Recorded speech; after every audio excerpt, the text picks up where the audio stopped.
कहानी की शुरुआत में हम रे को देखते हैं जो कि पढ़ने के लिए एक एकेडमी में आता है जहाँ पर सारे के सारे नोबल लोग ही पढ़ते हैं, यानी कि आम लोगों का यहाँ पर कुछ भी काम नहीं है। अब अंदर आने के बाद वो हॉल को सर्च करना शुरू करता है और रास्ते में ही रुक जाता है। ये लड़की जो कि उसके पीछे चल रही थी वो उससे टकरा कर नीचे गिरने वाली होती है, पर रे उसे संभाल लेता है और उसे एक प्रिंसेस की तरह ट्रीट करता है, जिससे ये लड़की भी काफी खुश हो जाती है और ये कहती है कि तुम्हें इसे बीच में नहीं रुकना चाहिए। रे उसे माफी मांगता है, मुझे माफ करना, ये मेरी गलती है। जैसे ही रे उन्हें ये बताता है कि वो आज यहाँ पर न्यू आया है, तो ये बात सुनने के बाद पीछे वाली लड़कियाँ काफी शॉक्ड हो जाती हैं, क्योंकि सारे के सारे न्यू स्टूडेंट्स कल ही एकेडमी ज्वाइन कर चुके हैं। तो ये कौन है? तभी उन्हें ये बात याद आती है कि एंट्रेंस सेरेमनी में एक इंसान मिसिंग था जो कि ना तो किसी नोबल फैमिली से बिलोंग करता है और न ही किसी सॉर्सरर फैमिली से। जब इस लड़की को ये बात पता लगती है तो वो काफी अजीब सा बिहेव करने लग जाती है। अब सारे के सारे लोग रे को ही देख रहे होते हैं और ये सोचते हैं क्या ये वही लड़का है। यहाँ तक कि ये लड़की भी काफी अजीब सा बिहेव करने लग जाती है। अरे नहीं, मुझे एक आम इंसान ने छू दिया, मैं तो बेहोश ही हो गई, अरे बचा लो मुझे। तभी यहाँ पर एक और बंदा आ जाता है जिसका नाम है एल्बर्ट और वो ये कहता है क्या तुम ही रे हो? अरे हाँ, मेरा नाम ही रे है, अपना हाथ साइड करो और मुझसे दूर रहो। तुम्हें क्या लगता है कि ये एकेडमी तुम जैसे लोगों के लिए है? तुम एक आम इंसान हो, यहाँ पर सिर्फ नोबल लोग आते हैं, तो तुम यहाँ से निकल जाओ। अरे ओए मुन्ना, थोड़ा शांत हो जा, और वैसे भी मैं यहाँ पर काफी सारी नई चीजें सीखने के लिए आया हूँ, तो मैं यहाँ से क्यों जाऊँ? एल्बर्ट उसे मारने का ट्राई करता है पर रे उसे काफी आराम से डॉज कर लेता है, जिससे एल्बर्ट को और भी ज्यादा गुस्सा आ जाता है। तेरी भैंस की टैट। लेकिन तभी यहाँ पर रोज आ जाती है जो कि इनकी फाइट को छुड़वा देती है। एल्बर्ट ये कहता है अभी तो मैं यहाँ से जा रहा हूँ, लेकिन मैं तुम जैसे बंदे को यहाँ पर एक्सेप्ट नहीं करूँगा। अब रोज और रे एक दूसरे के आमने सामने आ जाते हैं। रे उससे कहता है तुम्हारा शुक्रिया कि तुम यहाँ पर सही टाइम पर आ गई। जिसके बाद ये दोनों एक दूसरे को अपना इंट्रोडक्शन देते हैं। रूसी कहती है कि मेरा नाम है एमिलिया रोज, और हाँ मुझे भी सारे रे के नाम से जानते हैं। हैंडशेक करते हुए रोज उससे कहती है तो तुम एक ऑर्डिनरी हो, पर तुम यहाँ पर क्या कर रहे हो? तुम्हें देखकर ऐसा लगता है कि तुम्हारी स्किल्स काफी कमाल की हैं, जो तुम यहाँ पर आए। अब ये दोनों ऐसे ही बातें कर रहे होते हैं। रोज उससे कहती है अगर तुम्हें कोई भी दिक्कत हो तो तुम मुझे बता सकते हो। अगली पल ही सारे के सारे बच्चे हॉल में आ जाते हैं जहाँ पर प्रिंसिपल एक स्पीच दे रही होती है और वो ये कहती है कि आप सभी का स्वागत है आर्नोल्ड अकेडमी ऑफ सॉर्सरी में। ये अकेडमी पूरे वर्ल्ड में एक काफी अच्छी अकेडमी मानी जाती है। यहाँ तक कि वो सारे बच्चों को ये भी बता रही होती है कि वो सारे यहाँ पर अपने स्किल के दम पर आए हैं और उन्हें इस बात पर घमंड नहीं करना है। तुम सभी को इतनी ज्यादा मेहनत करनी है कि तुम सारे बेस्ट सॉर्सरर बन पाओ, तो लग जाओ अपने काम पर। अब लास्ट में ये प्रिंसिपल अपना नाम बताती है और इनका नाम है एबी गार्नेट, और इसी के साथ ये स्पीच भी यहीं पर एंड हो जाती है।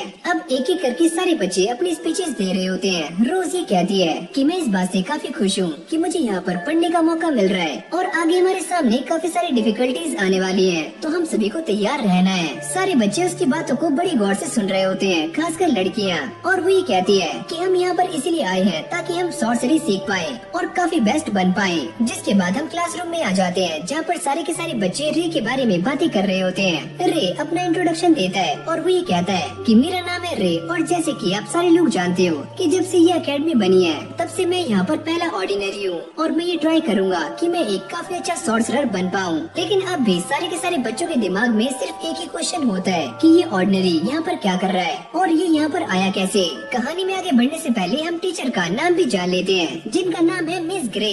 रोज उसी कहती है कि मैं तुम्हारे साथ पढ़ाई करने के लिए काफी इंतजार में हूँ। एल्बर्ट जब ये सारा कुछ देखता है तो उसकी सुलगने शुरू हो जाती है, इसकी तो मैं बैंड बजा दूंगा। पर जैसे ग्रे अपनी सीट पर बैठने के बाद बाहर देखता है तो वो नोटिस करता है कि बाहर तबाही मची हुई है। मिस ग्रे को ये देखकर काफी गुस्सा आता है कि ये बच्चा बाहर क्यों देख रहा है, और वो इसके एक चौक फेंक कर मारती है, पर ग्रे उसे अपनी दोनों फिंगर से रोक लेता है और वो ये कहती है क्लास में अपना ध्यान रखो। जिसके बाद इन सभी की पढ़ाई शुरू हो जाती है और ये सारे सॉर्सरर्स रैंक के बारे में बातें कर रहे होते हैं। रोज ये बताती है कि हमारी सोसाइटी में रैंक्स को 5 तरह से डिवाइड किया जाता है, जैसे कि ब्रॉन्ज, सिल्वर, गोल्ड और प्लेटिना, और इसके अलावा एक और रैंक है जिसका नाम है होली रैंक ग्रैंड। ये सुनकर टीचर भी काफी इम्प्रेस हो जाती है और वो ये कहती है कि एक एरा के अंदर सिर्फ 7 ही ग्रैंड सॉर्सरर्स हो सकते हैं, जिन्हें वर्ल्ड 7 स्ट्रॉन्गेस्ट सॉर्सरर्स कहा जाता है, जिनकी पावर्स काफी इंसेन होती हैं। और वो ये कहती है कि ये एक ऐसा टाइटल है जो कि दुनिया के सारे सॉर्सरर्स अचीव करना चाहते हैं और इसके लिए कड़ी मेहनत भी करते हैं। लेकिन वो ये कहती है कि इन सभी के बारे में ज्यादा लोग नहीं जानते, बस कुछ ही को छोड़कर। टीचर, जैसे कि हमारे स्कूल की प्रिंसिपल, जिन्हें द बर्निंग सॉर्सरर के नाम से जाना जाता है, और दूसरी है कैरोलाइन, जो कि काफी फेमस भी है।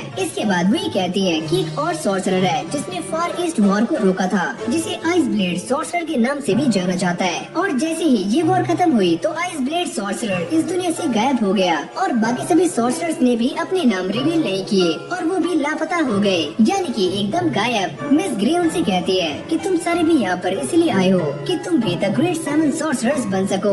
अगर हम सारे यहाँ पर द ग्रेट 7 सॉर्सरर्स बनने के लिए आए हैं तो ये ऑर्डिनरी यहाँ पर क्या कर रहा है। मिस ग्रे को ये सुनते ही काफी गुस्सा आ जाता है। उसने यहाँ पर आने के लिए एक टेस्ट को पास किया है, तो तुम चुप रहो। अगले सीन में हम ये देखते हैं कि ये सारे के सारे बच्चे एक जगह पर इकट्ठे हो जाते हैं, जहाँ पर टीचर ये बताती है कि आज हम सॉर्सरी प्रैक्टिस करने वाले हैं, तो तुम सारे तैयार हो जाओ। वो रोज से ये पूछती है कि सॉर्सरी क्या होती है। रोज ये कहती है कि सॉर्सरी एक ऐसी टेक्निक है जिससे वर्ल्ड के पहले मटेरियल यानी कि प्रीमा मटेरिया को रिकंस्ट्रक्ट किया जाता है। तुमने एकदम सही कहा। जिसके बाद टीचर उन्हें सॉर्सरी के बेसिक कॉन्सेप्ट्स के बारे में बताना शुरू करती है, यानी कि वो प्रीमा मटेरिया को पहले एक कोड के अंदर कन्वर्ट करती है और बाद में उसे डीकोड भी करना सिखाती है। ऐसा करते हुए तुम्हारे दिमाग में जो भी आता है वो तुम्हारे सामने बनकर आ जाएगा, जैसे कि ये। यहाँ तक कि वो ये भी कहती है कि मटेरियल्स को 4 हिस्सों में डिवाइड किया गया है, सॉलिड, लिक्विड, गैस और प्लाज्मा। ये सुनने के बाद सारे के सारे बच्चे काफी शॉक्ड हो जाते हैं। यही पास में एक लड़की जिसने हुडी पहनी हुई होती है, वो ये पूछती है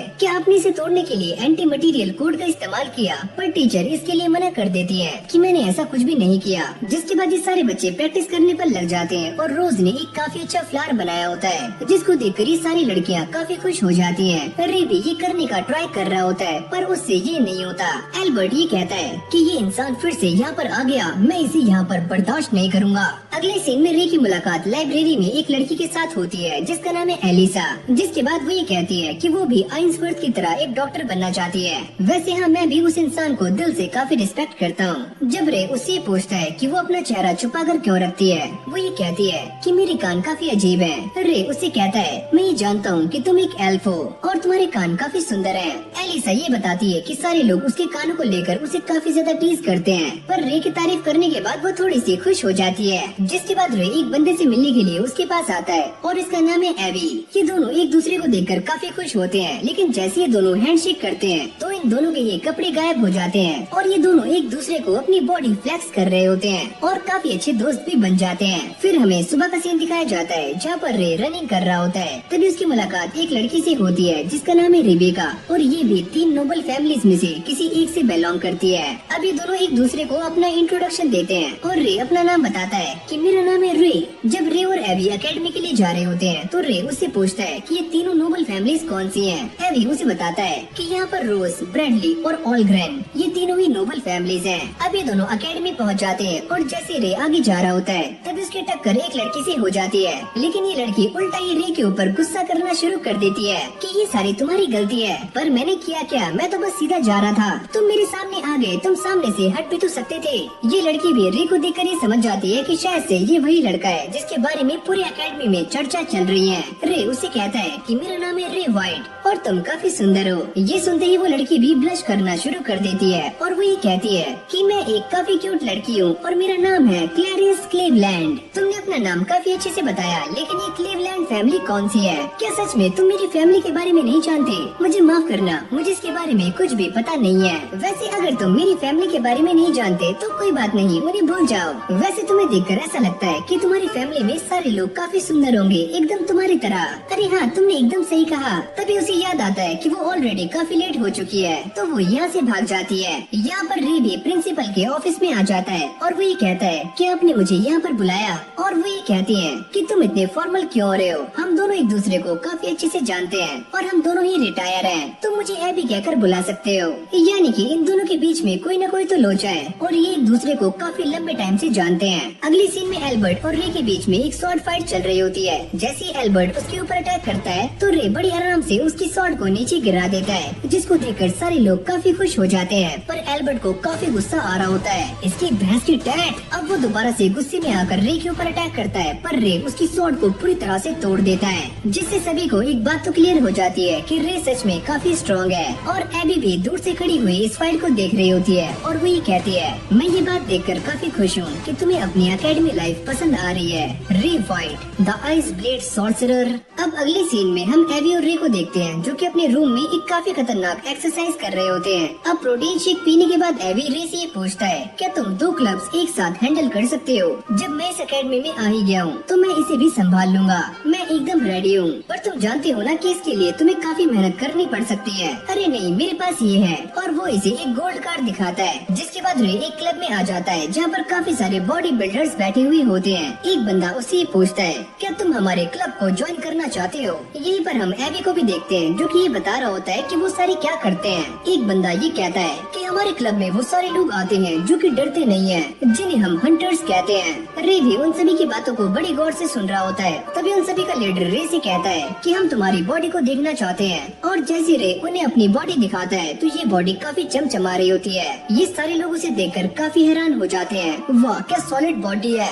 रे उनसे कहता है कि मैंने काफी ट्रेनिंग की है जिससे कि मैंने ये बॉडी बनाई है, क्या तुम्हारे पास ये है? अरे हाँ, मेरे पास भी एक ऐसा ही कार्ड है। ये सारे लोग इस कार्ड को देखकर काफी शॉक्ड हो जाते हैं क्योंकि ये एक गोल्ड कार्ड है जो कि काफी रेयर होता है। वैसे मैं तुम्हारे पोटेंशियल से काफी खुश हुआ, क्या तुम हमारे क्लब के एक प्लेयर बन सकते हो? और रे भी इसके लिए मान जाता है। अगले सीन में रे एक और क्लब में आ जाता है और वो ये कहता है कि मैं तुम्हारे क्लब को ज्वाइन करना चाहता हूँ। और वैसे मुझे फ्लावर्स काफी पसंद है क्योंकि वो किसी भी इन्वायरमेंट में उग जाते हैं। रिबेका उससे कहती है कि हमारे क्लब में कोई भी लड़का नहीं है, तो क्या तुम कंफर्टेबल हो? और वो ये कहता है कि हाँ, मैं एकदम सही हूँ, एकदम मस्त। जैसे ही रिबेका उसे अपने क्लब में ज्वाइन करने वाली होती है तभी एक लड़की उससे कहती है कि हम इसे अपने क्लब में ज्वाइन नहीं कर सकते क्योंकि ये एक लड़का है और इसकी आपके ऊपर गंदी नजर है। रे भी इन सभी की बातों को काफी गौर से सुन रहा होता है। तभी रिबेका डीना से कहती है कि मैं इसकी एप्लीकेशन तुम्हारे ऊपर सौंपती हूँ, अगर तुम्हें ये लड़का वर्ती नहीं लगता तो तुम इसकी एप्लीकेशन को रिजेक्ट भी कर सकती हो।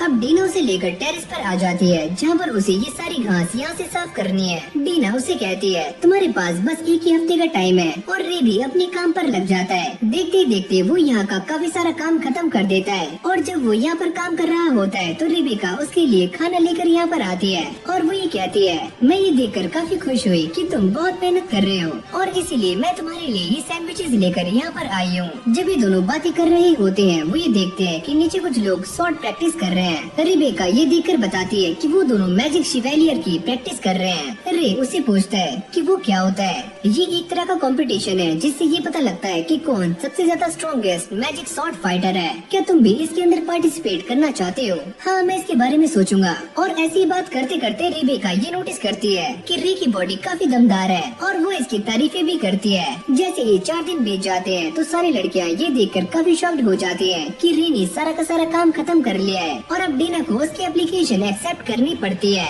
रिबेका भी काफी खुश होकर ही कहती है तो चलो फिर नए फ्लावर्स को उगाते हैं। फिर हमें शाम का सीन दिखाया जाता है जहाँ पर रे कुछ सोचता हुआ जा रहा होता है। तभी उसे प्रिंसिपल की बात याद आती है कि किंगडम में एम्पायर की तरफ से कोई स्पाई भेजा गया है जो कि एकेडमी के अंदर भी घुस सकता है। प्रिंसिपल ने उसे कहा था कि वो इस बात को एकदम सीक्रेट रखे और किसी से भी ये बात शेयर ना करे। जिसके बाद हमारी कहानी प्रेजेंट में आ जाती है जहाँ पर रे क्लैरिस को नोटिस करता है जो कि यहाँ पर बैठी हुई पिल बग्स को नोटिस कर रही होती है। रे उसे पूछता है कि तुम यहाँ पर क्या कर रही हो? वो ये बताती है कि मेरे कोई भी दोस्त नहीं है तो इसलिए मैं बग्स के साथ दोस्ती कर रही हूँ। रे उससे कहता है कि तुम मेरी दोस्त बन सकती हो। ये सुनने के बाद वो भी काफी खुश हो जाती है क्योंकि उसके आज तक कोई भी दोस्त नहीं बने। अब ऐसी दोनों बातें करने लग जाते हैं। रे उससे कहता है कि मैंने जंगल में काफी सारे बग्स देखे हैं और मैं तुमसे उनके बारे में बात करना चाहता हूँ, लेकिन अभी काफी शाम हो चुकी है तो बाद में बात करते हैं। क्लैरिस उससे कहती है कि तुम मुझसे प्रॉमिस करो कि तुम मेरे साथ वहाँ पर जाओगे और रे उससे प्रॉमिस कर लेता है और वो भी काफी खुश हो जाती है। फिर हमें एकेडमी का सीन दिखाया जाता है जहाँ पर टीचर सारे बच्चों को सॉर्सरी के डेरिवेशन के बारे में पढ़ा रही होती है और वो रे से पूछती है क्या तुम इसके बारे में जानते हो? ये सुनने के बाद रे उनके सामने पूरा का पूरा ज्ञान पेलना शुरू कर देता है और वो एक एक डिटेल बता रहा होता है। लास्ट में वो ये कहता है कि ये थी 7 डेरिवेशंस। अरे वाह, तुम तो काफी अच्छे से पढ़ाई कर रहे हो।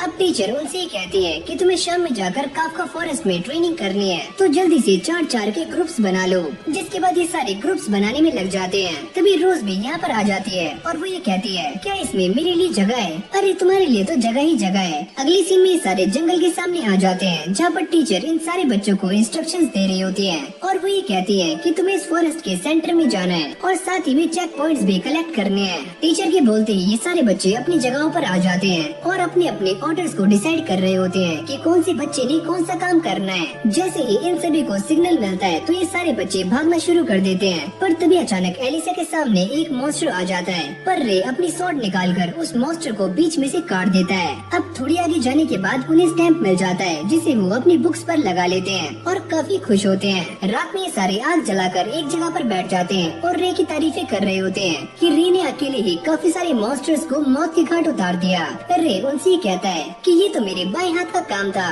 क्योंकि मैं शुरू से ही ऐसे जंगलों और माउंटेन्स में रहा हूँ। रोज उसे कहती है कि सच में तुम काफी कमाल के हो। एक साथ काम करके ये सारे लोग काफी खुश होते हैं। एविस रे से कहता है कि हमें तुम्हारे ऊपर भरोसा है। तभी रे को ये बात याद आती है कि यही सेम बात किसी और ने भी उससे कही थी। अब ये सारे के सारे लोग घोड़े बेचकर सो जाते हैं और रे पहरा दे रहा होता है। तभी उसे अपने मास्टर की ये बात याद आती है कि उन्होंने उससे कहा था, अगर कभी भी तुम्हारे ऐसे दोस्त बन जाते हैं जिन्हें तुम्हारे ऊपर काफी भरोसा हो तो तुम उन्हें अपनी रियलिटी बता सकते हो। सुबह होते ही इन सभी को किसी की चिल्लाने की आवाज आती है। जैसे ही रे वहाँ जाकर देखता है तो वो ये नोटिस करता है कि एल्बर्ट के ग्रुप के ऊपर एक काफी खतरनाक मॉन्स्टर ने अटैक कर दिया है। रे के आते ही ये मॉन्स्टर उसके ऊपर भी अटैक कर देता है, लेकिन रे अपनी पावर्स को एक्टिवेट करके उससे बच जाता है। जैसे ही एल्बर्ट इसे देखता है तो उसकी फटकर 4 हो जाती है। अगली पल रे इस मॉन्स्टर को भी बड़ी आराम से हरा देता है और वही कहता है कि आओ एल्बर्ट, खड़े हो जाओ, मुझसे दूर रहो। क्या तुम मुझे नीचे दिखाना चाहते हो कि तुम मुझसे काफी स्ट्रॉन्ग हो और मैं काफी कमजोर? तभी रे के टीममेट्स भी यहाँ पर आ जाते हैं और रे उन्हें सारा का सारा माजरा समझा देता है। एल्बर्ट के टीममेट्स अब भी फंसे हुए हैं। अरे यार, हमें तो नीचे उतार दो। लेकिन जैसे ही रोज इस मॉन्स्टर को देखती है वो रे से ये पता करती है कि तुमने इसे अकेले मारा। अरे हाँ, इसमें बड़ी बात क्या है? तुम मुझे ये बताओ कि तुम कौन हो? फिर हम पेड़ के पीछे एक मिस्टीरियस बंदे को देखते हैं जो कि इस मॉन्स्टर के ऊपर कुछ फेंक कर मारता है, जिससे ये मॉन्स्टर दोबारा से जिंदा हो जाता है। ये सारे लोग उसे देखकर काफी चौंक रहे होते हैं कि ये दोबारा से जिंदा कैसे हुआ। अब ये सारे इस मॉन्स्टर को देखकर काफी डर रहे होते हैं। तभी क्लैरिस भी यहाँ पर आ जाती है और वो ये सोचती है कि मैंने आज से पहले ऐसा मॉन्स्टर कभी भी नहीं देखा, ये क्या चीज है? तभी रे इस मॉन्स्टर के ऊपर अटैक करना शुरू करता है, पर इस बार इसे कुछ भी नहीं होता क्योंकि ये मॉन्स्टर पहले के मुकाबले काफी टफ हो चुका है। रे को ऐसा लगता है कि उसे अपने रियल पावर्स का इस्तेमाल करना ही होगा, लेकिन तभी ये सारे लोग उसका साथ देना शुरू कर देते हैं। जैसे एलिसा अपनी मैजिक का इस्तेमाल करती है तो रे भी इसी मौके का फायदा उठाकर इस मॉन्स्टर के ऊपर अटैक कर देता है और इसे एक ही झटके में हरा देता है। पर इसके अंदर से एक काफी अजीब लिक्विड बाहर निकलता है। एलिसा ये देखकर काफी डर जाती है और वो रोज के पास जाती है। रोज उसे कहती है कि तुम डरो मत, तुमने काफी अच्छा काम किया। ये सारा कुछ देखकर रे को भी अपने पुराने टीममेट्स की याद आ जाती है। जैसे एल्बर्ट अपने साथियों को छुड़वाने के लिए जाता है वो ये कहते हैं कि सच में रे काफी स्ट्रॉन्ग है, मैं ये बात जानता हूँ, लेकिन मैं उसे छोड़ूंगा नहीं। फिर हम दोबारा से उसी बंदे को देखते हैं जिसने इस मॉन्स्टर को रिवाइव किया था और वो इन्हीं सभी को देख रहा होता है और अचानक से गायब हो जाता है। अब जैसे ही ये एग्जाम खत्म हो जाता है तो टीचर एक ग्रुप को विनर अनाउंस करते हैं और वो ये कहते हैं कि आज के विनर हैं एमिलिया रोज और उसकी टीम। यहाँ पर ये तीनों छपरी लड़कियाँ इस बात को मानने के लिए तैयार नहीं होती कि रे की वजह से ये सारे जीते हैं। वो ये कहती है कि वो सारे इसलिए जीते हैं क्योंकि उनके ग्रुप में एमिलिया रोज थी। एवी कहता है मुझे ऐसा लगता है कि ये सारे लोग हमें चीयर अप नहीं करेंगे। रे कहता है ये सारी मेरी ही गलती है क्योंकि ये सारे लोग मुझसे काफी जलते हैं और मुझे बिल्कुल भी पसंद नहीं करते। एल्बर्ट अब भी काफी गुस्से में होता है, ये छपरी फिर से जीत गया। देखा तुम सभी ने, ये सारे रे की तारीफ कभी भी नहीं कर सकते। अब यहीं से हमारा सीन चेंज हो जाता है जहाँ पर हम रे की मास्टर को देखते हैं और वो ये कहती है कि अब तक 3 महीने हो चुके हैं, वो यहाँ पर क्यों नहीं आया। तभी उसकी मेड यहाँ पर आ जाती है और वो ये कहती है कि रे आने वाला है, जिसको देखकर उसकी मास्टर अपने बालों को संवारना शुरू कर देती है। जिसके बाद रे भी यहाँ पर आ जाता है और अब ये दोनों एक दूसरे के आमने सामने बैठे हुए होते हैं। मास्टर उससे कहती है कि तुम तो सच में काफी बड़ी हो चुके हो। क्या सच में? पर मुझे ऐसा नहीं लगता, मैं तो अब भी बच्चा हूँ। वो रे को ये कह रही होती है कि तुम इस बारे में जानते हो ना कि इस पावर का इस्तेमाल करना स्ट्रिक्टली मना है, लेकिन जब तुम्हें इसकी जरूरत हो तो तुम इसका इस्तेमाल कर सकते हो। और इन दोनों की बातों से एक और बात क्लियर होती है कि उसकी मास्टर ने ही रे को द आइस ब्लेड सॉर्सरर की पावर्स दी हैं। क्या तुम इसके बारे में जानते हो कि हमारे वर्ल्ड में एक रूमर फैल रहा है, लेकिन ये तुम्हारे काम का नहीं है। मुझे इस बात की चिंता है कि वो एनग्राम से रिलेटेड है। पर ये एनग्राम क्या होता है? वो ये कहती है कि ब्रेन और सॉर्सरी एक दूसरे से रिलेटेड है और मैंने इन दोनों के ऊपर रिसर्च करके एक 2-fold कोड थ्योरी का निर्माण किया है और ब्रेन के जिस पार्ट में सॉर्सरी की नॉलेज होती है उसे ही एनग्राम कहा जाता है। अब ये दोनों बातें कर रहे होते हैं कि हम ब्रेन को रिसर्च करके सॉर्सरी को आराम से डिकोड कर सकते हैं और उसके बारे में में काफी अच्छे से जान सकते हैं। यहाँ पर उसकी मास्टर एक और चीज भी बता रही होती है। वो ये कहती है कि यहाँ पर कुछ ऐसे लोग भी हैं जो कि ब्रेन के ऊपर रिसर्च करने की बजाय उसके अंदर घुसने का ट्राई कर रहे हैं, और उन लोगों ने मुझे भी इनवाइट किया था पर मैंने उन्हें मना कर दिया। अगली सीन में रे उन्हें लेकर बाहर आ जाता है जहाँ पर ये दोनों टहल रहे होते हैं। वो ये पूछती है कि तुमने एकेडमी में कोई दोस्त बनाए? हाँ, मेरे वहाँ पर काफी सारे दोस्त हैं, जैसे कि रोज, एवी और बहुत सारे। खासकर एलिसा को आपकी बुक काफी पसंद है। अगली बार जब तुम यहाँ पर आओ तो अपने दोस्तों को भी यहाँ पर लेकर आना, क्योंकि मैं भी देखना चाहती हूँ कि तुम्हारे दोस्त कैसे हैं, जिनकी वजह से तुम्हारे चेहरे पर इतनी प्यारी स्माइल है। चलो ठीक है, मैं अगली बार उन सभी को लेकर यहाँ पर आऊँगा। वो ये कहती है कि देखो जून आ चुका है, यानी कि मैजिक शेवेलियर शुरू होने वाला है, और ये एक ऐसा कंपटीशन है जो कि किंगडम की 3 सॉर्सरी अकेडमीज के बीच होता है। रे की मास्टर ये बताती है कि वो इस कंपटीशन में 4 बार जीत चुकी है, और वो ये कहती है अगर तुम भी इस कंपटीशन में पार्टिसिपेट करते हो तो तुम भी 4 बार जीत सकते हो, बिल्कुल मेरी तरह। रे उनसे कहता है कि मैं ये करना तो चाहता हूँ, लेकिन लोग मुझे देखकर खुश नहीं होंगे। चलो एक काम करो, ये बुक तुम अपने पास रख लो, शायद ये तुम्हारे काम आएगी। फिर अगली सुबह हम रे को देखते हैं जो कि मस्त जॉगिंग कर रहा होता है। तब उसकी मुलाकात एलिसा से हो जाती है। वो ये पूछता है कि तुम कहाँ जा रहे हो?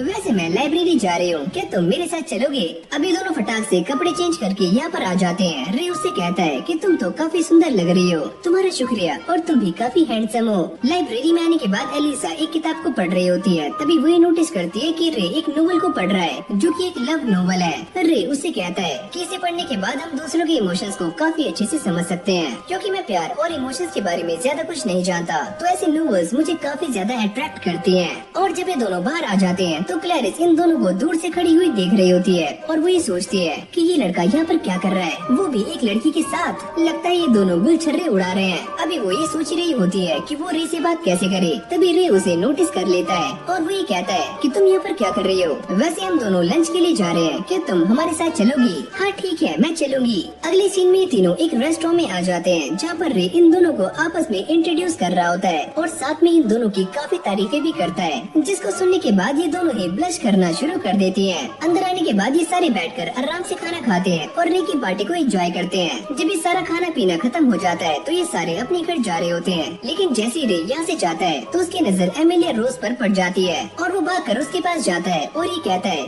कि तुम यहाँ पर क्या कर रही हो? वो ये कहती है कि वो ऑलरेडी काफी थक चुकी है, क्योंकि मैजिक शेवेलियर शुरू होने वाला है, तो उसे काफी सारे लोगों से मिलना पड़ता है, और इसीलिए उसकी हालत काफी खराब हो चुकी है। लेकिन भाई ये रे किसी के साथ भी फ्लर्ट करना नहीं छोड़ता, और वो ये कहता है कि तुम इन कपड़ों में काफी अच्छी लग रही हो। अच्छा, सच में तुम्हारा शुक्रिया।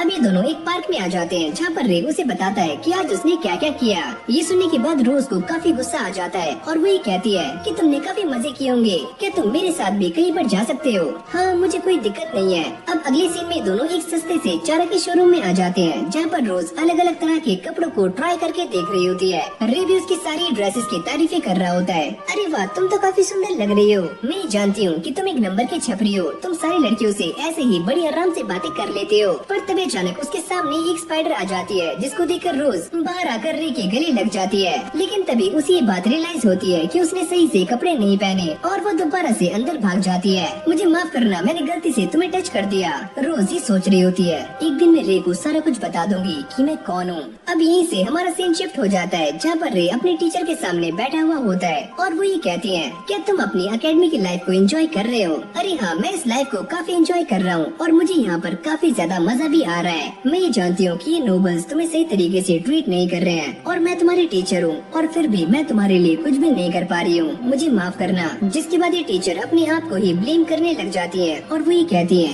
कि ये सारी मेरी ही गलती है। अगर मैं उन सारे बच्चों को अच्छे से पढ़ाती तो वो आज तुम्हारे साथ ऐसा बिहेव नहीं करते। अब वो जाते हुए रे से कहती है अगर तुम्हें कोई भी दिक्कत हो तो तुम मुझसे बात कर सकते हो। ये सुनने के बाद रे भी काफी खुश हो जाता है। वो ये सोचता है कि मुझे यहाँ पर काफी अच्छे दोस्त और काफी अच्छे टीचर्स मिले हैं, मैं काफी खुश हूँ। इस तरफ एल्बर्ट के टीममेट्स उसी के बारे में बातें कर रहे होते हैं। वो ये कहते हैं कि जब से हमने ये फॉरेस्ट वाला एग्जाम दिया है तभी से एल्बर्ट हमारे सामने से गायब है। पर एल्बर्ट तो यहाँ पर अपनी फायर मैजिक के साथ प्रैक्टिस कर रहा होता है, और वो काफी जोर से चिल्लाता है अबे ओए नल्ले रे, मैं तुम्हें छोड़ने वाला नहीं हूँ, एक बार तुम मेरे सामने आओ, मैं तुम्हें खत्म कर दूंगा।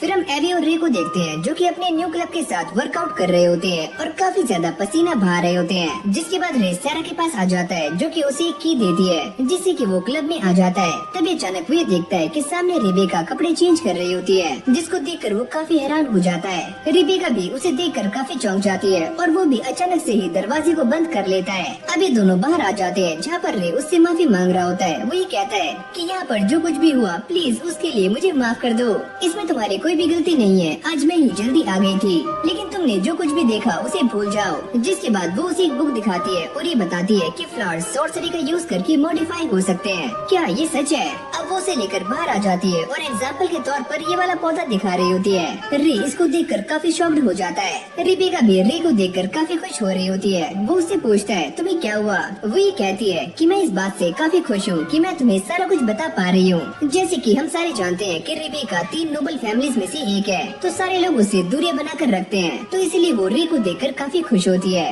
अगर ऐसी ही बात है तो मैं तुमसे सारा कुछ सीखने के लिए रेडी हूँ, मैं भी तुम्हें सारा कुछ सिखाने के लिए तैयार हूँ, लेकिन मैं थोड़ी सी स्ट्रिक्ट टीचर हूँ। अभी दोनों बैठकर उसी कंपटीशन के बारे में बातें कर रहे होते हैं कि उसके अंदर कौन कौन आने वाला है। रिबेका ये बताती है कि तीसरी नोबल फैमिली यहाँ पर नहीं रहती, लेकिन वो रोज को काफी कड़ी टक्कर दे सकते हैं कंपटीशन में। यहाँ पर सारे के सारे बच्चे मैजिक शेवेलियर की प्रैक्टिस कर रहे होते हैं। रोज अपने टीचर से कहती है कि मुझे रेस फाइट करनी है, लेकिन ये बच्चा तो पार्टिसिपेट नहीं कर रहा है। रोज उससे कहती है कि तुम मेरे ओपोनेंट बनने के लिए तैयार हो, मुझे इससे कोई भी दिक्कत नहीं है। अब इन दोनों के बीच में फाइट स्टार्ट हो जाती है, लेकिन फाइट से पहले ये दोनों ही काफी गप्पे लड़ा रहे होते हैं। जैसे ही रोज उसके ऊपर अटैक करती है तो रे इसके अटैक को काफी आराम से ब्लॉक कर लेता है, पर तभी उसके सामने एक फ्लैशबैक आता है जिससे कि वो अपना कंट्रोल खो देता है और नीचे बैठ जाता है। और ऐसे ही रोज इस फाइट को जीत जाती है, लेकिन यहाँ पर एल्बर्ट की अब भी सुलग रही होती है इसकी भैंस की टैट। अब अगली सीन में ये सारे बैठकर खाना खा रहे होते हैं और साथ में रे की तारीफें करते हैं कि उसने ये सारा कुछ कहाँ से सीखा,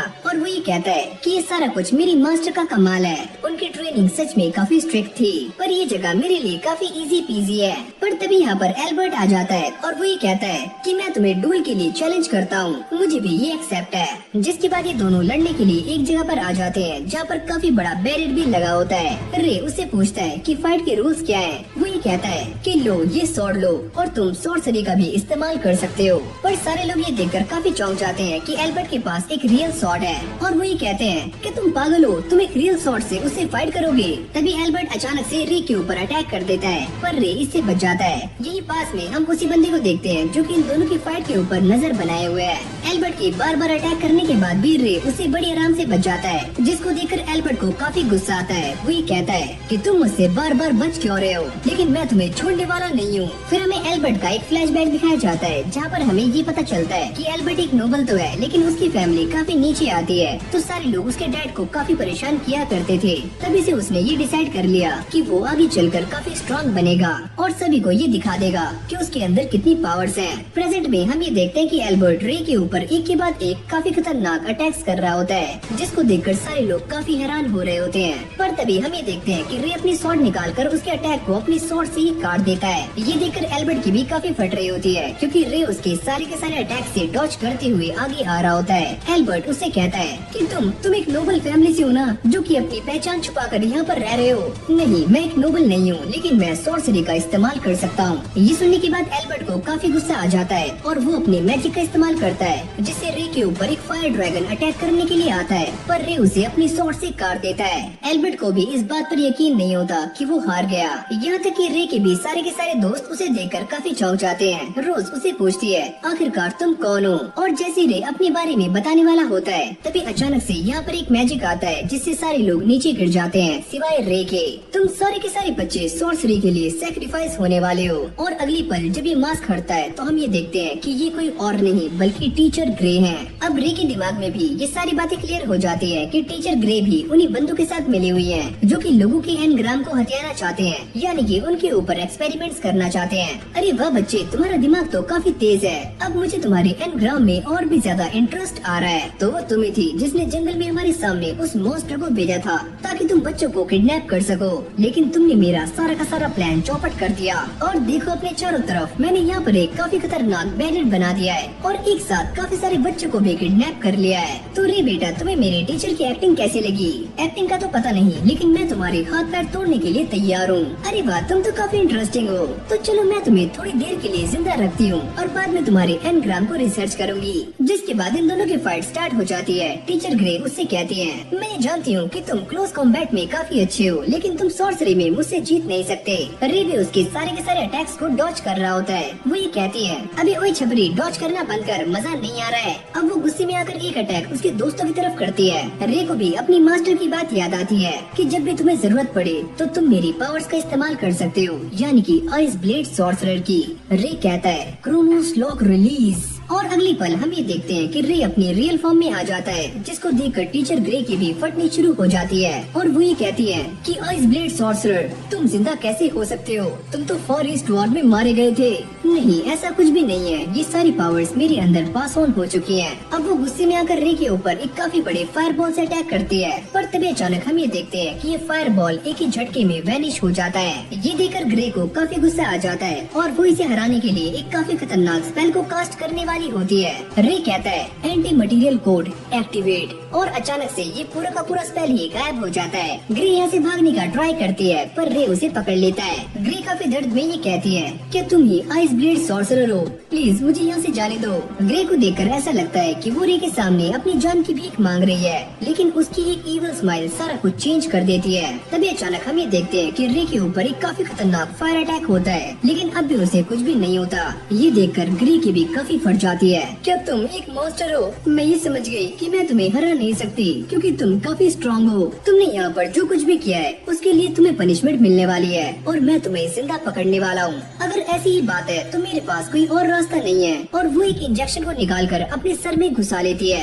और जैसे ये कोड उसके दिमाग में एक्टिवेट होता है तो वो एक काफी खतरनाक मॉन्स्टर के अंदर ट्रांसफॉर्म होनी शुरू हो जाती है। ये काम करने के लिए तुमने ही मुझे फोर्स किया, और अब देखना कि नतीजे क्या निकलते हैं। अब अगले सीन में हम ये देखते हैं कि इन दोनों के बीच में एक काफी खतरनाक फाइट होनी शुरू हो जाती है, जहाँ पर टीचर ग्रे रे के ऊपर फायर बॉल से अटैक कर रही होती है, लेकिन रे को कुछ भी नहीं होता। ये देखकर ग्रे की फटनी शुरू हो जाती है। वो ये कहती है कि मेरे सारे अटैक्स का तुम्हारे ऊपर असर क्यों नहीं हो रहा है? रे उसे कहता है, शायद तुम ये बात नहीं जानते कि ये सारे के सारे blades the ice blade sorcerer को रिप्रेजेंट करते हैं, और साथ में मेरी सेफ्टी भी। जिसके बाद ग्रे गुस्से में आकर रे के ऊपर एक काफी जोरदार फायर बॉल से अटैक करती है, पर रे इसे एक ही पल में गायब कर देता है। ये तुमने क्या किया? तुम मेरे साथ क्या कर रहे हो? इस तरफ हम ये देखते हैं कि रे के सारे दोस्त भी जाग चुके हैं, और वो भी उसे ही देख रहे होते हैं। ग्रे गुस्से में आकर उसके ऊपर काफी खतरनाक अटैक्स कर रही होती है, पर रे उसके सारे अटैक्स को बड़ी आराम से डॉज कर लेता है। एवी कहता है कि रे देखने में थोड़ा सा अजीब लग रहा है। अगली पल हम ये देखते हैं कि रे की बॉडी से खून आना शुरू हो जाता है। ग्रे ये कहती है, तुम अपनी पावर्स को खुद ही कंट्रोल नहीं कर पा रहे हो, यानी कि अब भी मेरे पास चांस है तुमसे जीतने का। अब वो रे के ऊपर एक काफी खतरनाक स्पेल का इस्तेमाल करने वाली होती है, और रे भी अपनी पावर्स को एक्टिवेट कर लेता है। एल्बर्ट जैसे ये देखता है वो ये कहता है कि सच में ये तो काफी इनक्रेडिबल है। अब जैसे ही ये सारी आइस हटती है तो हम ये देखते हैं कि रे की हालत काफी खराब हो जाती है, और उसकी टीचर जम चुकी है। तो फाइनली मैंने इन सभी को बचा लिया बिना किसी को खोए। ये बोलते ही रे बेहोश हो जाता है। फिर हमें रे का एक फ्लैशबैक दिखाया जाता है, जहाँ पर रे एक छोटा सा बच्चा है, और उसकी मास्टर उसे कैंप पे लेकर आती है, जहाँ पर उसके साथी उसे चिढ़ाना शुरू कर देते हैं। क्या ये आपका बच्चा है? अरे नहीं नहीं, ये मेरा बच्चा नहीं है, मैंने तो अभी तक वो भी नहीं किया। हाँ वो क्या? जैसे वो इस लड़की के ऊपर आइस ब्लेड से अटैक करने वाली होती है तो वो जाकर मेजर के पीछे छुप जाती है। मेजर उससे पूछते हैं कि ये बच्चा कौन है? वो ये कहती है कि जब मैं बाहर गई तो मुझे बस यही बच्चा मिला जो कि अकेला सर्वाइवर था, और मुझे एक आवाज बुला रही थी तो मैं इसे लेकर यहाँ पर आ गई। पर उसकी एक साथी उसे यहाँ पर रखने से मना कर रही होती है। वो ये कहती है कि हम इस बच्चे को यहाँ पर रख नहीं सकते। ये सुनते ही लीडर काफी गुस्सा हो जाती है। वो ये कहती है, ये बच्चा भी तो हमारे किंगडम का ही पार्ट है, तो हम इसे यहाँ पर क्यों नहीं रख सकते? अब ऐसी ये दोनों बातें कर रही होती है, तभी उन्हें ये पता लगता है कि रे को होश आ चुका है, और जैसे ही मास्टर रे के पास भागकर जाती है तो वो ये देखती है कि रे उड़ चुका है। वो उससे ये पूछती है, तुम्हारा नाम क्या है? पर रे उन्हें कुछ भी नहीं बताता, पर काफी ज्यादा पूछने के बाद रे कहता है कि मेरा नाम है रे। ये सुनते ही लीडिया काफी खुश हो जाती है, और वो ये कहती है कि मेरा नाम है लीडिया।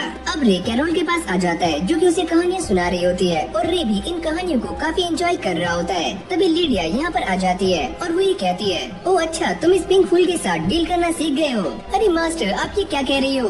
फिर हम मीटिंग का सीन देखते हैं जहाँ पर ये सारे इस बात को लेकर डिस्कशन कर रहे होते हैं कि वो यहाँ पर रे को रखने वाले हैं या फिर नहीं। पर एक लेडी इसके लिए मना कर देती है। कैरोल कहती है, पर मेरे पास काफी पैसे हैं और मैं उसे अडॉप्ट कर सकती हूँ। और वो ये नोटिस करते हैं कि रे भी उन सभी को बाहर से देख रहा होता है। तभी लीडिया उसके पास चली जाती है और उससे ये पूछती है कि तुम कहाँ पर रहना चाहती हो। रे उससे ये कहता है कि मैं बस आपके साथ रहना चाहता हूँ। जिसके बाद लीडिया मेजर के पास आ जाती है और वो ये कहती है कि मैं रे को यहाँ पर रखना चाहती हूँ। क्या रे के अंदर कोई काबिलियत है? इस बच्चे के अंदर कुछ न कुछ तो यूनिक है और मैं इसे सही रास्ता दिखाना चाहती हूँ। मेजर भी इस बात के लिए मान जाते हैं। ये सुनते ही कैरोल काफी खुश हो जाती है। अब से तुम हमारे साथ रहोगे।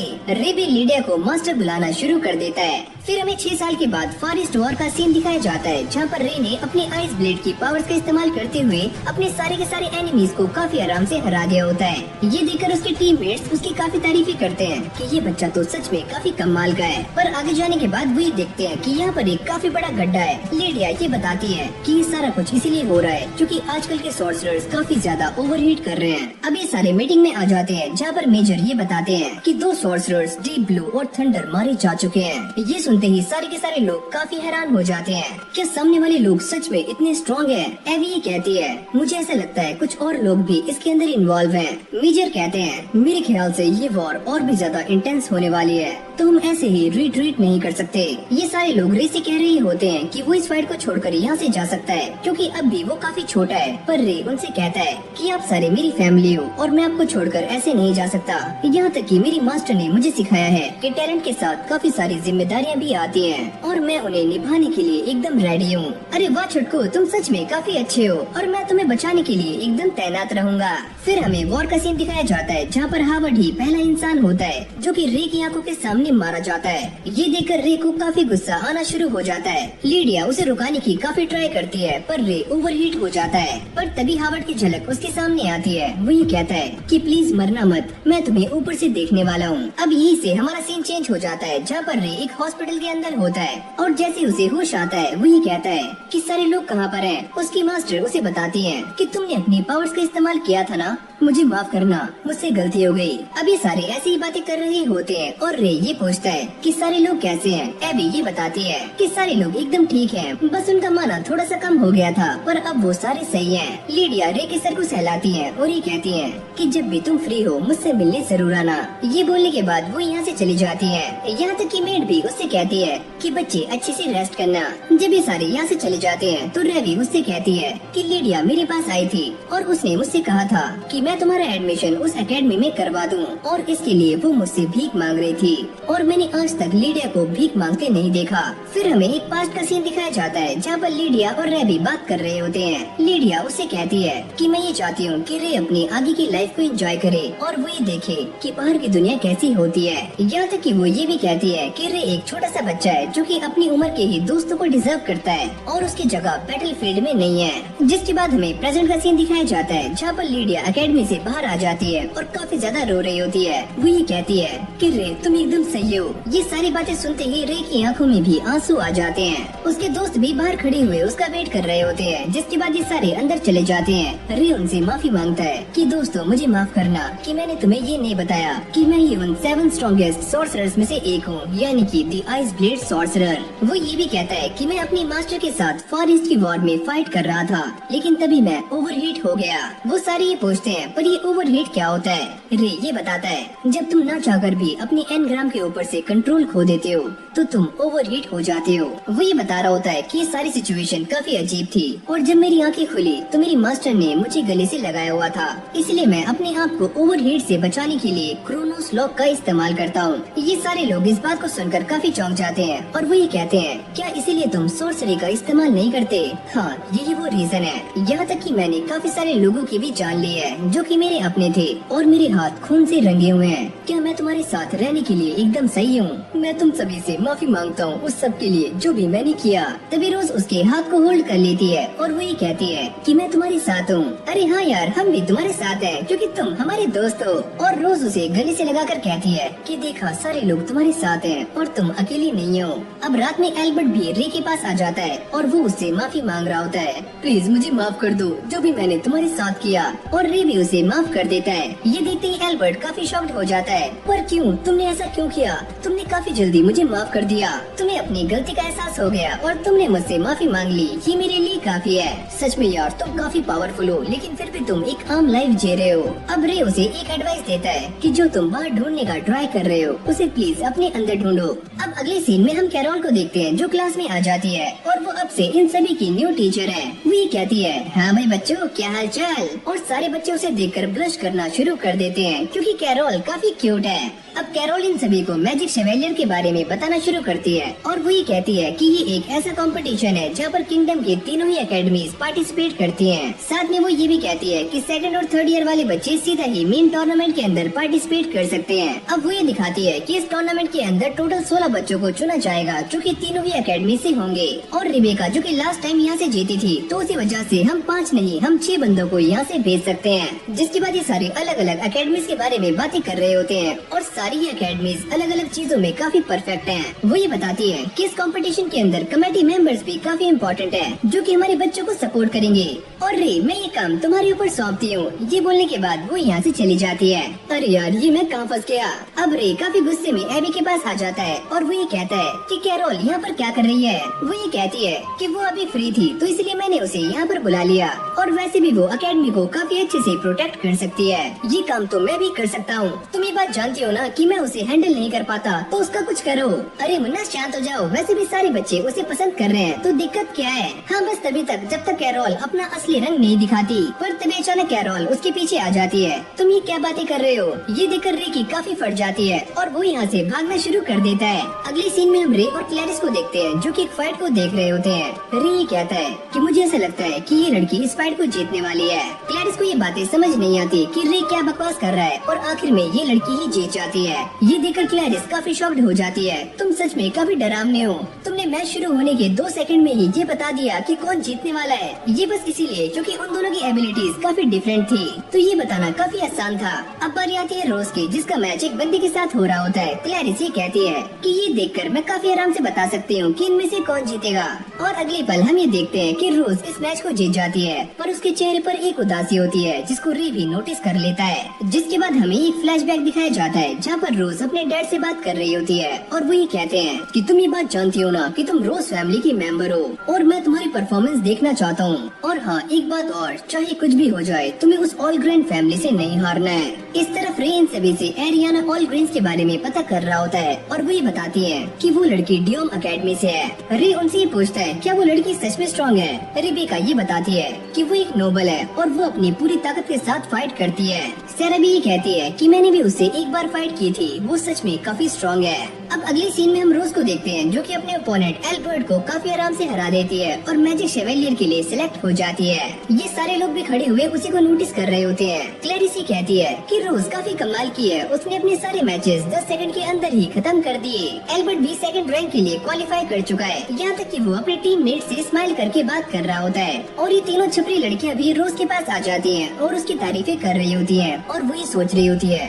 कि सभी ने मुझसे काफी उम्मीदें लगाई हुई हैं और मुझे सभी की एक्सपेक्टेशंस पर खरा उतरना है और इसके लिए मुझे कड़ी मेहनत करनी होगी। अब रे रोज से मिलने के लिए उसके पास आ जाता है और वो उसे कांग्रेचुलेशन करता है कि वो मैजिक शेवेलियर के अंदर सेलेक्ट हो चुकी है। और वो ये कहता है कि तुम्हें लड़ने में मजा नहीं आता, तुम्हारा चेहरा हमेशा ही उतरा हुआ लगता है। वो ये कहती है कि एरियाना भी इस कंपटीशन में पार्टिसिपेट करने वाली है तो मुझे भी काफी स्ट्रॉन्ग बनना होगा। अगर ऐसी ही बात है तो अभी कंपटीशन में 1 महीना बाकी है, तो चलो मैं तुम्हें ट्रेन करता हूँ। रोज उसे इस चीज के लिए मना कर रही होती है। वो ये कहता है कि मेरे पास मेरी मास्टर की ये बुक है तो तुम टेंशन मत लो, मैं तुम्हें अच्छे से ट्रेन कर सकता हूँ। जिसके बाद हमें रोज का एक पास्ट दिखाया जाता है जहाँ पर उसकी मुलाकात एरियाना से होती है और ये दोनों एक साथ खेल रही होती हैं। टाइम बीतने के साथ ही ये दोनों काफी अच्छी सहेलियाँ बन जाती हैं। फिर हमें शाम का सीन दिखाया जाता है जहाँ पर ये दोनों एक दूसरे को ही थैंक्स कर रहे होते हैं और एक दूसरे को गले से लगाकर ये कहते हैं कि हम दोनों बेस्ट फ्रेंड्स हैं और ये दोस्ती कभी भी टूटने वाली नहीं है, चाहे फिर कुछ भी हो जाए। लेकिन जैसे ये दोनों बड़ी हो जाती हैं तो इन दोनों के बीच में एक मैच होता है जिसमें रोज हार जाती है और जैसी एरियाना उसे उठाने के लिए अपना हाथ आगे करती है तो रोज यहाँ से चली जाती है। इसी टाइम के बाद से इन दोनों के बीच में दूरियां आना शुरू हो जाती हैं। प्रेजेंट में रोज ये सोच रही होती है कि एरियाना चेंज नहीं हुई है, चेंज मैं हुई हूँ। जब अगली सुबह रोज रे से मिलने के लिए जाती है तो वो यहाँ पर एक धांसू एंट्री मारता है और वो ये कहता है कि आज से मैं तुम्हारा टीचर हूँ और मेरा नाम है व्हाइट और तुम मेरी स्टूडेंट, तो चलो मुझे सर कहकर बुलाओ। और उसने एक मास्क भी पहना होता है। रोज ये सारा कुछ देखकर काफी हैरान हो जाती है कि ये इंसान कैसी हरकतें कर रहा है। जब भी मैं तुमसे कुछ पूछूं तो तुम्हें रेंजर कहकर जवाब देना है। क्या जर? अरे जर नहीं, रेंजर। अब रे उससे ये कहता है कि तुम्हें 20 किलोमीटर की दौड़ लगानी है, वो भी बिना अपनी फिजिकल पावर को इनहेंस किए। क्या 20 किलोमीटर? और अभी दोनों अपनी ट्रेनिंग पर लग जाते हैं और रोज इस ट्रेनिंग से काफी ज्यादा थक जाती है। रे उसे कहता है कि आज की ट्रेनिंग काफी ज्यादा आसान थी पर कल वाली काफी मुश्किल होगी, तो तैयार रहना। क्या ये आसान थी? अरे रेंजर बोलो, मुझे परेशान मत करो। अब ऐसी ही रोज की काफी खतरनाक ट्रेनिंग चल रही होती है और वो ये सोचती है कि मुझे ऐसा लगता है कि मैं नर्क में आ गई हूँ। तभी रोज को एक सपना आता है जहाँ पर एरियाना उससे दूर जा रही है और रोज उसे रोकते हुए नीचे गिर जाती है। लेकिन तभी उसके बाकी साथी आ जाते हैं जो कि उसे सपोर्ट दे रहे होते हैं। रे भी यहाँ भागते हुए आता है और वो रोज को खोपची में ले जाता है और ये कहता है कि तुम भी ये एप्पल खाओगी। तभी अचानक उसकी आंखें खुल जाती हैं और वो ये देखती है कि रे उसकी खिड़की के बाहर खड़ा हुआ बर्तन बजा रहा है, जिसको देखकर वो काफी ज्यादा डर जाती है। ये क्या कर रहा है? जिसके बाद रिबेका और सारा भी नीचे आ जाती है। वो ये पूछती है कि रे तुम यहाँ पर क्या कर रहे हो? मेरा नाम रे नहीं है, मेरा नाम है मास्टर व्हाइट। तुम कोई भी हो, तुम यहाँ पर नहीं आ सकते।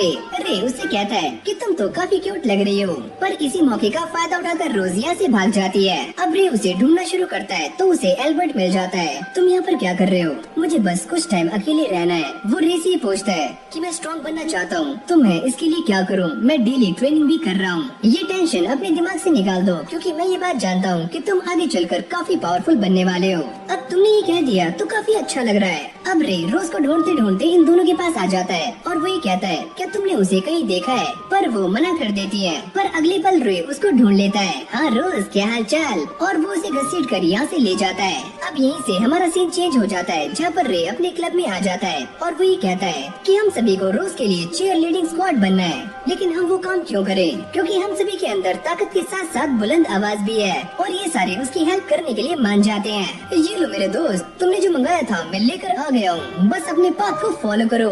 अगली सुबह हम ये देखते हैं कि रे ने अपने आप को एक लड़की में चेंज कर लिया होता है और वो पहुंच जाता है ड्यूम अकेडमी, जहाँ पर ये अपने आप को छुपाने के लिए एक बॉक्स का इस्तेमाल कर रहा होता है। पर तभी यहाँ पर एक छोटी सी बच्ची आ जाती है। वो ये कहती है मेरी बहन तुम कहाँ पर हो? और जैसे रे इस बॉक्स से बाहर निकलता है तो ये दोनों ही एक दूसरे को देखकर काफी शॉक्ड हो जाते हैं।